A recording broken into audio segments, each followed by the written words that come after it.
Inspectable item, sink. Under UPCS, we had bathroom sinks and kitchen sinks, two separate inspectable items, but we had no way to cite issues with laundry sinks or any other kind of sink for that matter if it was not a bathroom or kitchen sink. Under NSPIRE, all sinks go under one standard, simply called sink.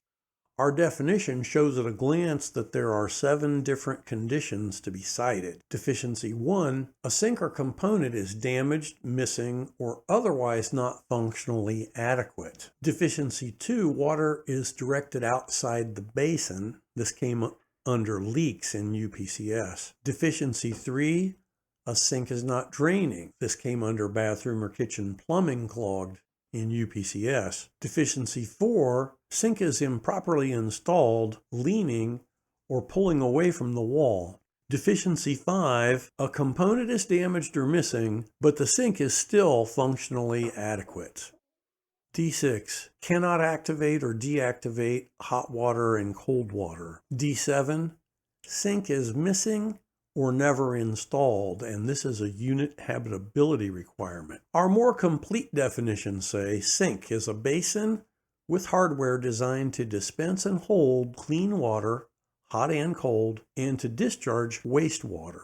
Common components include basin, faucet, handle, drain, drain line, supply valve, supply line, splash guard, drain control, sink overflow. More information. If a sink does not hold water, then evaluate the condition under leak water standard. Deficiency 1, sink or component is damaged or missing, and the sink is not functionally adequate. Deficiency, sink or sink component is damaged, i.e.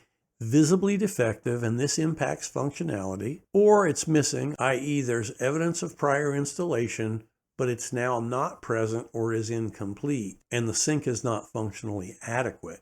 More information. If a sink is missing, i.e. there's evidence of prior installation, but it's now not present or is incomplete, or the sink is not installed, i.e. it was never installed, but it should have been, in the primary kitchen, then evaluate the condition under deficiency 7 of this standard. A sink is not functionally adequate if it's unable to dispense and hold clean water and discharge wastewater.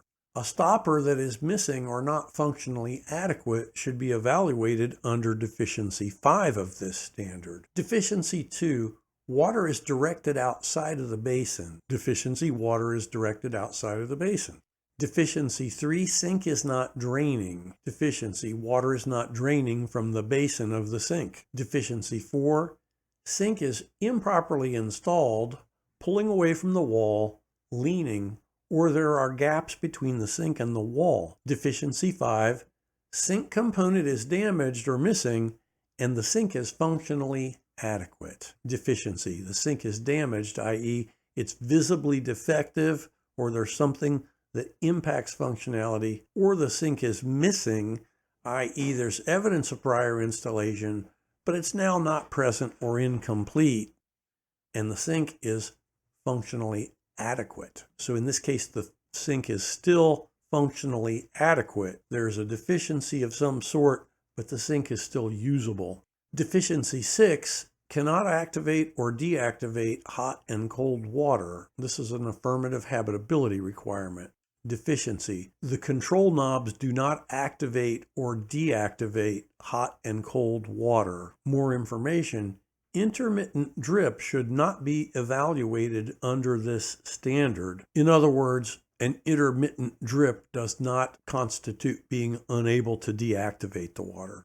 Last but not least, deficiency 7, a sink is missing or not installed within the primary kitchen. This is an affirmative habitability requirement. This occurs when the sink is missing, there's evidence of prior installation, but it's now not present, or when a sink is not installed, it never has been installed, but should have been in the primary kitchen. So that's it for our sink standards. Thanks for viewing again. Give us a thumbs up if you find this helpful.